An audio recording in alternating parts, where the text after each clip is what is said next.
Let's talk about some of your fighters. Let's start with Conor McGregor. Grew up, obviously, at one point in time, he was getting government assistance. Turns himself into the great fighter. He's a champion in 2 different weight classes. He fights Floyd, makes a ton of money, and we're going to get to that, how and why you signed off on that deal. Do you think Conor can ever be what he once was, having accumulated the wealth? Because it's hard, and I can appreciate Brady. I can appreciate guys that make millions, hundreds of millions, and still go and act as if they're broke. So did you think that 100 million changed Conor? Does he still have the desire to go train and punch people in the face and get kicked in the face like he did when he was broke? It's impossible for that money not to affect you and phase you.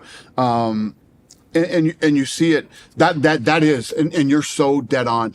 One of the things that makes Brady so incredible and unique is that not only did he every year strive to get better and better, he was never one of these guys that tried to break the bank and be the highest paid guy. He would actually take less money to build a better team. 100%. I mean, it's one of the things that now he's looked at as the GOAT, and that guy will continue to print money for the rest of his life. Absolutely. And to be a young guy and not let his ego get in the way of being great and chasing greatness, and understanding that not one person does anything. You need a team around you.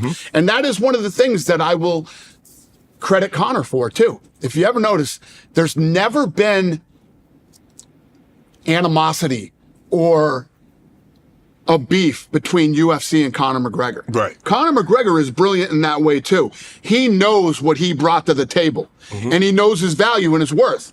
But he also knows that the UFC is, you know what I mean? Much like Brady. The thing in fighting, the hard part about in the combat sports world is once you start to make that kind of money and you want to say, well, it never changed me. It's impossible not to change you. It's impossible to go from, where you were to where you are today financially and not be changed. But Conor's one of the very unique few that was able to capitalize on his fame, his personality, and everything else outside of the octagon. And this is all professional sports. I mean, you played at the highest level. To stay on top of your game for many, many years is very hard to do, especially once money becomes involved. Well, it's hard in this sport because you can't duck and dodge. You can't... You're absolutely right. You have a team around you that where you might slack a little bit, other people can pick up and carry you. You can't get carried in this sport. Right. See, when I look at Conor and you look at what he has, his craft Irish whiskey, and I think he has a beard now. He goes from wearing sandals to have mink slippers. He goes from living in very meager house to living in an ivory tower. And he hadn't fought. I'm looking at it we last fought in January 2020. What do you expect when he steps back into the ring? He's at a place in his life and in his career that, he shows up every once in a while, but when he does, it's fun. It's going to be electric. People give a shit. Yeah. People want to see it. And, you can't expect to always be, the best in the world. It's hard to do. And you got to give it. I'll give you an example. People talk shit and say whatever they want to say, but look at Canelo.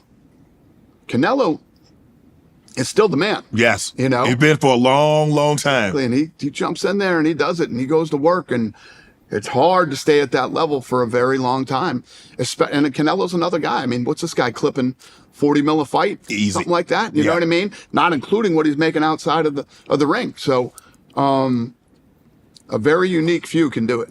How much do you think, because I do think he's a very talented and gifted fighter, but how much is it his ability to sell a fight? His gift of gab is nothing like we've ever seen in the UFC. You have to go back to an Ali. Somebody that can talk, that get you riled up. I got to watch this guy fight. Either he going to whip somebody or I want somebody to whip him, but I got to see it. I always hate to do this, but it's a fact. Conor and Ali are here. When you talk, they're equal. When you talk about mental warfare and the ability to get in the guy's head and the ability to, talk up a fight, he's Ali level. Yeah. He really is. And it's fun, man. Conor, it's fun having Conor in this company, right, and in this sport in general. So I don't know what you asked me. What'd you ask me? How has the $100 million fight, to your best guess? Well, it's not just the $100 million fight. It's everything this that came along. Made, I mean, as far as I've heard too, in the movie business, he just did a movie. He was the highest paid guy to ever walk into a movie for the first time. His liquor business. Craft Irish, You and I hope we can do what he did Absolutely. in the liquor business. And the list goes on and on and on at what this kid has achieved and continues to achieve. So fighting got him into a position where he could capitalize on all these different things outside of fighting. And very few, I'm trying to think of who else has been able to do that. Everybody else has had to make all their money in fighting. Yes. Maybe they had a couple things go on here and there. Nobody has done it outside of the octagon or ring at the level that Conor McGregor has. You're absolutely right. 303 UFC. It's going to be in the Sphere, right? Mm-hmm. No, 303 is Conor McGregor International Fight Week. Okay. The Sphere is in September. Dana, how do you go about choosing where fights will take place? So normally what we'll do is we'll look at a date, a fight, what's available, where we haven't been in a long time. This whole Sphere thing goes back to Tom Brady. Tom Brady called me and said, want to go see you two together? They're playing at the Sphere. I said, yeah, I'm in. We go to the Sphere. I'm sitting in the Sphere and I'm looking around at how amazing this place is and the technology and everything. And I'm like, I have to do this. I literally, when we left, I got on the phone and I called my head of production, Craig Borsari, and I said, you're going to U2 next weekend. Get the team together, whoever you want to bring, and you're going to go watch this concert. We're doing the Sphere. Wow. So why? Why would I do this to myself, right? It's like, this is the kind of things that I love to do. I love to be first. Okay. I love to push the limits. Right. I love to do things that people think aren't possible, because everybody's like, how could you pull off a sporting event in the Sphere? It doesn't even make sense.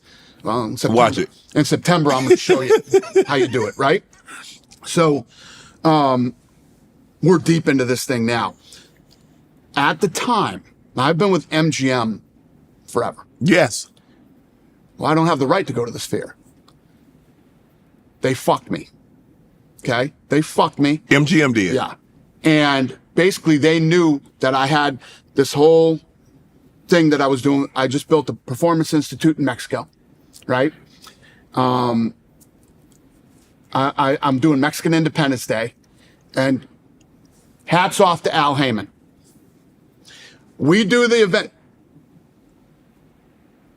MGM got fucked by boxing somehow. Right. I don't know the deal or how it went down, but they got fucked. Okay. So I end up getting Mexican Independence Day. Okay. I go in, put on a great event. Al Heyman, I called my guy Monday and said, make sure we got this locked up next year too. Right. That weekend, Al Heyman slides in and steals the date from me next year. Al, hats off to you. My guy calls on Monday and they said, no, we already gave it to Al Heyman. I flipped the fuck out. Flipped out. Because you do all your fights at the MGM Grand. Yeah, for 20-something years. Yes. But these guys say, we're sorry, how can we fix it? I said, give me the Sphere. I want the Sphere. I want the Sphere. So MGM gives me the date at the Sphere, lets me go to the Sphere to do this thing. Wow. Right? So the way that this thing played out is crazy. This was meant to happen. So September is going to be, first of all, I'm a big boxing fan, and I've always been a fan of Mexican fighters. Yeah. And, some of the baddest dudes to ever walk the face of this earth have been Mexicans. Yeah. When somebody tells you you fight like a Mexican, it is the biggest compliment you could ever get. You fight. In the fight business, right? And this is my love letter to Mexico, the Mexican people, and the history of combat in Mexico. Right. And it's going to be done in the greatest arena ever built. Right. With the best technology in the world right now, as far as arena goes. And I'm already $16 million into this thing. This will never be done again. This will never be replicated. Anybody who comes in after me at the Sphere is fucked. Fucked. Telling you right now. So this is going to be a one-off. The UFC will never go back to the Sphere. This is a one of a one. One of one. One and done. And it will be the greatest live sporting event anybody has ever seen. And if you're Mexican, you have to be there. You have to be there. Have you already got a card in mind? We're working on it and we're tweaking it every day. And yeah, John, the answer is yes. Ooh, woo. Oh man, I can just imagine who. I'm sure everybody wants to be on that card. Everybody should want to be on that card. Believe me when I tell you. Everybody was all fired up about UFC 300. This thing is going to be, and again, if you are Mexican and you are on this, it's going to be like nothing anybody's ever seen before. Right. For a live event. I had Francis and Not to mention the fact when I talk about always being first. Yes.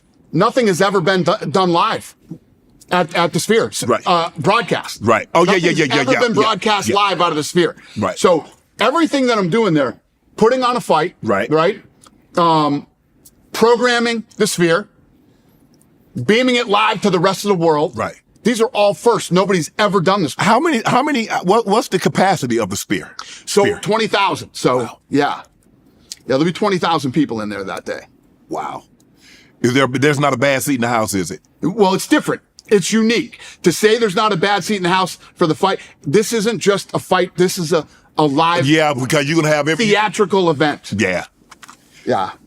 You excited about this? I'm beyond excited about this. So had you not gone, that obviously the U2 was the first to perform in there. Had you not gone, had that thought ever crossed your mind prior to you going to see U2 in the Sphere? All these things that happened. Brady calling me and asking me if I want to go to U2 with him. I wouldn't have gone, and I wouldn't have seen it and done it.